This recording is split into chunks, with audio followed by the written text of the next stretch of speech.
Olenko ainoa, joka ei tiennyt, että elämä voi olla näin mahtavaa? Juhlitaan sitä yhdessä. Katsokaa ympärillenne. Maailma on täynnä ihmeitä, isoja ja pieniä.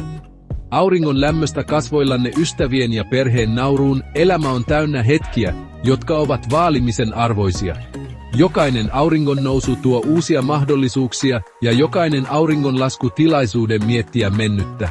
Nauti luonnon kauneudesta, kukkien väreistä, lintujen laulusta, seuraa intohimojasi, unelmiasi ja levitä ystävällisyyttä kaikkialle, minne menet. Muista, että usein pienillä asioilla on suurin vaikutus. Juhlitaan elämää ja kaikkia sen ihania yllätyksiä. Koska tässä upeassa maailmassa jokainen päivä on lahja. Hymyilkää, pysykää positiivisina ja ottakaa kaikki irti jokaisesta hetkestä. Elämä on todella ainutlaatuista.